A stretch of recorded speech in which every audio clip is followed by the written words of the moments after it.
Another thing that when we were reading this from the Quran about what Luqman said to his son, he gave his son some very good advice, and that is always worship Allah, turning to Allah, and obey your parents. That's immediately after obedience to Allah is obedience to the parents. So teach the children about this. It's very important. But the Prophet, peace be upon him, said to us that how you treat your parents, guess what? Allah is going to give you children who are going to treat you like this. He will give you children who will treat you like this. So how do you want to be treated? Because how you treat your parents, that's how Allah is going to cause people to treat you. Also, when you would like to get married, this is one of the first things that the family is going to look at, how you treat your parents. The other family has a child to get married to you. If you're a boy, that's a girl. And her family is looking at the way you treat your mom and dad. And if you're a girl and you would like to get a nice husband, her family is going to look at you. They're going to say, well, how do you treat your mom? And how do you treat your dad?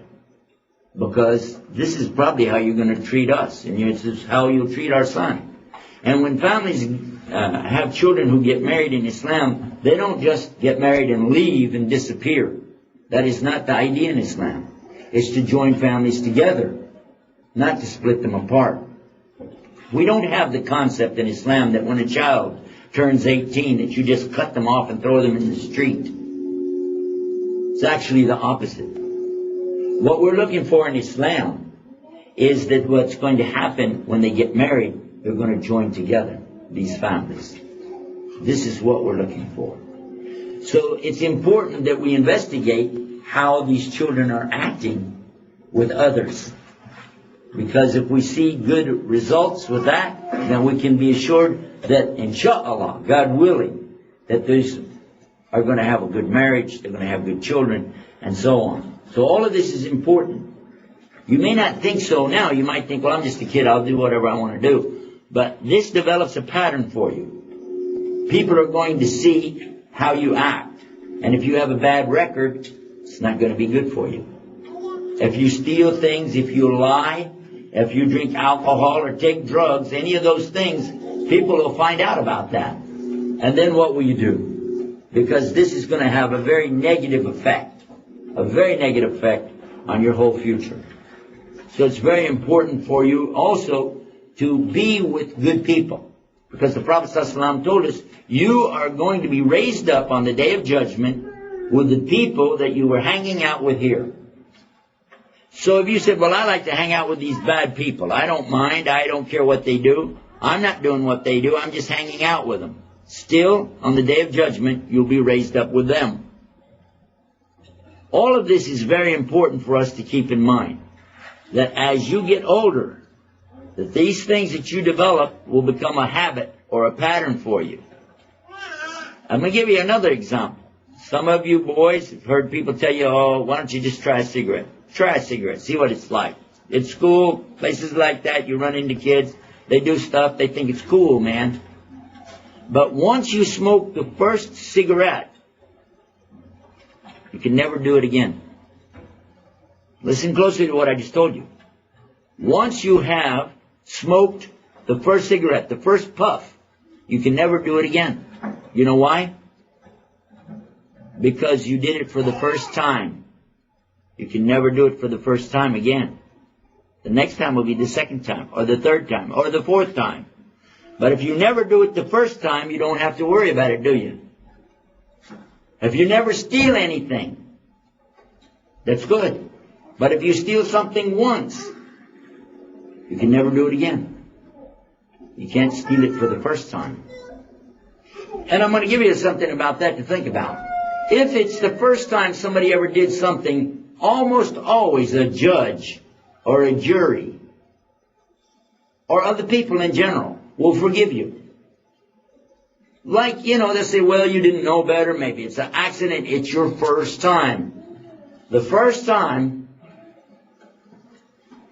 usually people will say, well, he didn't ever do anything else bad. Let's give excuse. But if it's the second time, no. Third time, you're a bad person. And that's how it goes. When a person smokes the first time, it tastes terrible. And it makes them cough. So they do it again, so that they won't cough in front of their friends, because they'll laugh at them, ha, ha, ha, ha, ha. So they smoke again and again until, oh, now I can smoke like this, look, it doesn't bother me. But now he's becoming addicted because the nicotine becomes part of their blood system, and then they can't stop. The same happens with alcohol. And Allah forbids us to drink alcohol. It's in the Quran, it's called khamr. Khamr is forbidden for us to drink because it is an addiction. And the Prophet ﷺ said whatever intoxicates in a large amount is forbidden even in small amounts.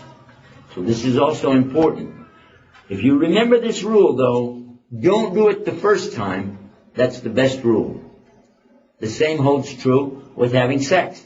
Because the first time you do it, you're in trouble. Because you can never do it again. Not the first time.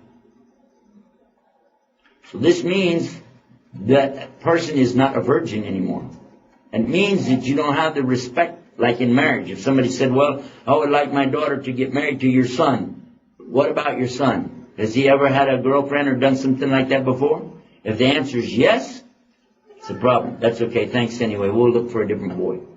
Same for the girl. You say, well, just once. No, it's wrong. So learn this from the beginning, that first time. And also, when you're doing drugs, the first time could be the last time. Because some drugs out there will kill you the very first time you take them. Not everybody's body is the same. Some people will have a reaction to something that other people may not have. And a lot of people out here may be doing drugs, been doing drugs a long time. You'll come along and think, oh, I could do it once. And you do it, you could die. And whatever a person dies on, that's how they're going to be raised up. It means that if you die taking drugs, you're going to be raised up like a drug addict, a druggie. Not as the good Muslim that you spent your life praying, fasting. No, because the last thing you did is what's going to count. It's very important. Just like when a person commits suicide, how are they raised up? They're raised up as a person who does that, and they stay in the hellfire forever, doing the same thing over and over to themselves. If they stab themselves, they're stabbing themselves over and over and over in hellfire. So it's very important to understand that whatever comes to you in this life, you be patient with it.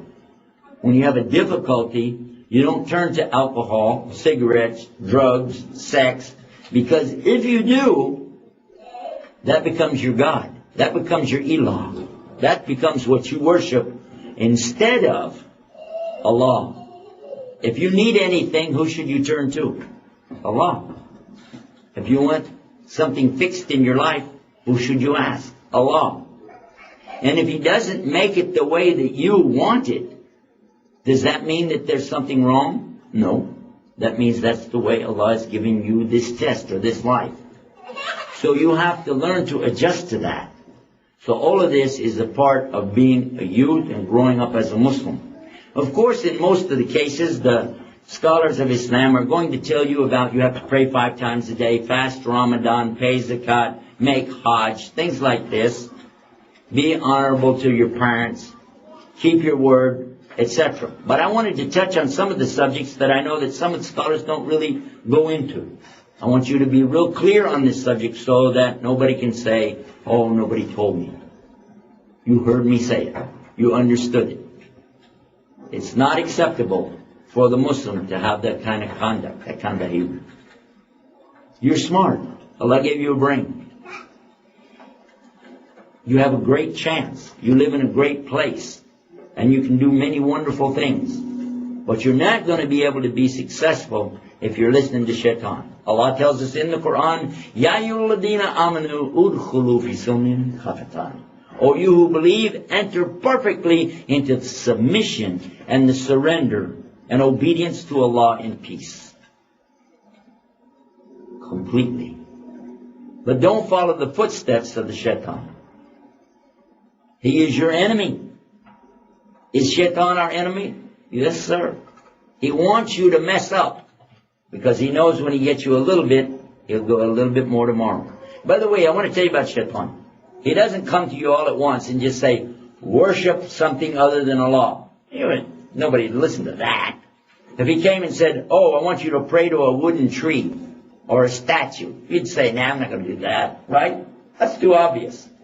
But if he comes to you step by step,